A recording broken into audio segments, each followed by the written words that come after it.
Good morning, class 6. Today we will continue our chapter 14 water.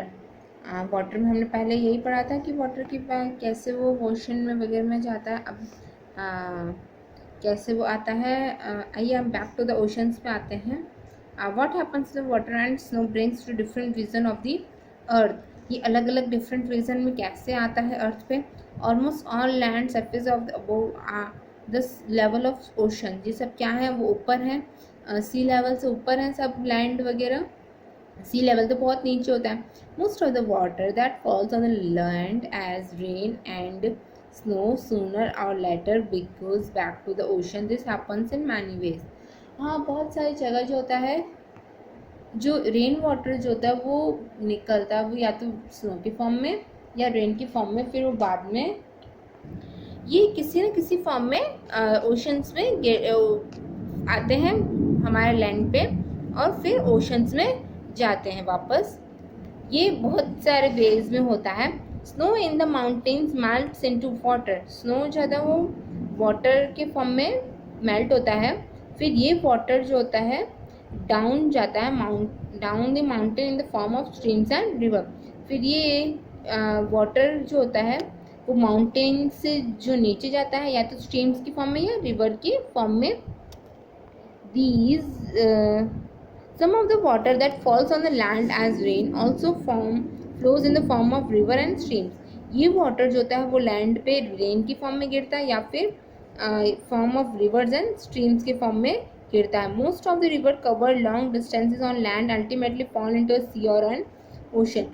जो बहुत सारे reverse जो होती है वो लैंड को कवर करती है बड़े बड़े और फिर उसको डायरेक्टली किसमें सी या ओशन में डायरेक्टली अंदर जाती है, उसी के अंदर कवर कर देती है. मतलब डायरेक्टली उसी में ही.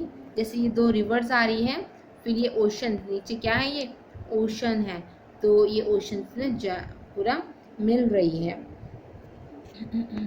However water of the some rivers flows into lakes. Water जो होता है रिवर का जो लेक्स में भी जाता है, छोटी छोटी नदियाँ जो होती हैं. The rain water fills up the lakes and pond. Rain water जो होता है वो फिल कर देता है लेक्स और पॉन्ड्स को, तालाब को. Apart from of the river rain water gets absorb by the ground and seems to disappear in the soil. कुछ रेन वाटर जो होता है वो ग्राउंड एब्जॉर्ब कर लेता है और फिर डिसअपियर हो जाता है सॉइल के अंदर. Some of these water is brought back to the air by process of evaporation and transpiration. कुछ इवापोरेशन या ट्रांसपिरेशन के थ्रू बाहर चला जाता है वापस. The rest seeps into ground. और कुछ जो होता है रेस्ट जो होता है, जो पानी बाकी वो ग्राउंड में रह जाता है. Most of the ground water available in the ground water. कुछ पानी वो होता है ग्राउंड वाटर के फॉर्म में अवेलेबल होता है. Open wells are fed by ground water. Ground water is source of many lake as well. Ground water होता है वो लेक वगैरह का सोर्स होता है. जो ओपन वेल होती है वो ग्राउंड वाटर से ही फिल होती है. It is also ground water which is drawn by handpump और ट्यूबवेल. ग्राउंड वाटर हैंडपम्प या ट्यूबवेल से भी सर्च किया जाए तो उसको बाहर निकल जाता है. मोर हैंडपम्प्स और tubewells that are used in the area the deeper we need to dig to find this ground water. The loss in the level of ground water due to is over use is worrisome. देखिए हम deeper जितना हम उसको खोदते जाएंगे, जितना हम उसकी मिट्टी बाहर निकालते जाएंगे, मतलब जितना अपन डीपर जाएंगे तो उतना ही वो वाटर जो होता है वो कम होता जाएगा. वो लेस ग्राउंड वाटर, उसका ग्राउंड वाटर का लेवल जो होता है कम होता जाएगा. और ये जो ओवर यूज़ बहुत ज़्यादा यूज़ वाटर का वो हमारे लिए बहुत ही ख़राब है, जो हमारे सोचने की बात हो जाएगी. फिर पहली wants to share concern with you in those areas where the land has little or no vegetation. The rainwater flows away quickly. Flowing rainwater also takes top layer of the soil away with it. There are few areas where most of the land is covered with concrete.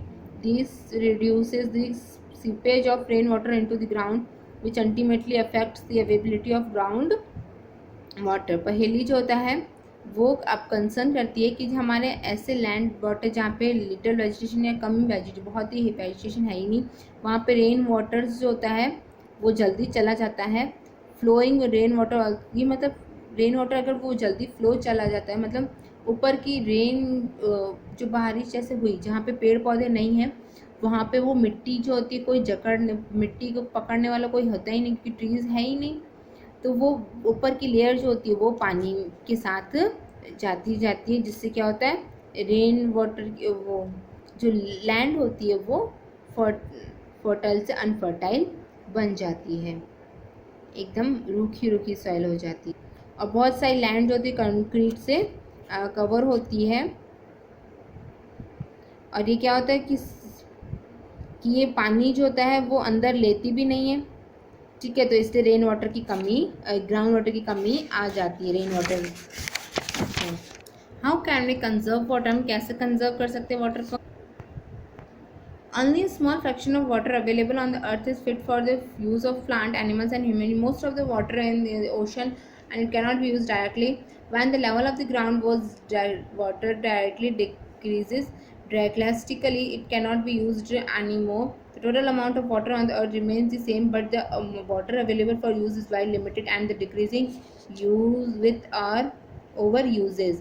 The demand for the water is increasing day by day. The number of people using water is increasing by rising population in many cities. Long queues for collection of water are common sight. देखिए, जो human जो होता है वो human के लिए जो water है अभी वो सिर्फ लिमिटेड क्वांटिटी में ही है, जो कि सिर्फ प्लांट्स और एनिमल्स के लिए यूज़ में आता है।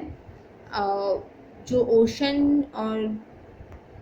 ओशंस का जो पानी है और ये हमारे लिए डायरेक्टली यूज़ में काम का नहीं है। वाटर लेवल जो होता है वाटर का, तो ये अगर कम होता गया तो हमारे लिए फिर वो पानी जो नीचे बचेगा ना, तो वो गंदा बचेगा, वो फिर काम का नहीं है। क्योंकि आपने देखा होगा तालाब भी है, कोई सूख रहा है तो ऊपर का तो पानी आप ले सकते हो, कपड़े धोने के लिए इस्तेमाल कर सकते हो, लेकिन जैसे वो सूखता क्या नीचे का पानी आप यूज़ में लोगे?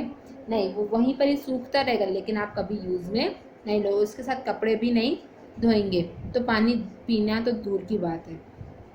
तो वाटर की डिमांड जो होती है वो डे बाय डे बढ़ती जा रही है। पीपल को वाटर की जो नीड होती है वो बढ़ती जा रही है, और कलेक्शन वाटर की जो लाइनें वगैरह होती हैं वो बढ़ती ही जा रही हैं। जैसे पहले लोग क्या करते थे कि ना लाइन बना के फिर वो पानी लेने जाते थे, बाल्टियाँ वगैरह लेकर, फिर एक फिक्स्ड पॉइंट होता था। Also, more and more water is being used for producing food and by the industries. जो ज़्यादा से ज़्यादा पानी यूज़ हो रहा है फूड प्रोड्यूसिंग के लिए, फूड खाना बनता रोज़ ज़्यादा बनता जा रहा है, और फिर इंडस्ट्रीज उसके लिए पानी बहुत ज़्यादा चाहिए। These फैक्टर्स आर लीडिंग, देखिए क्यूज बनी हुई है ना, लाइनें बनी हुई है वाटर कलेक्टिंग के लिए, है ना।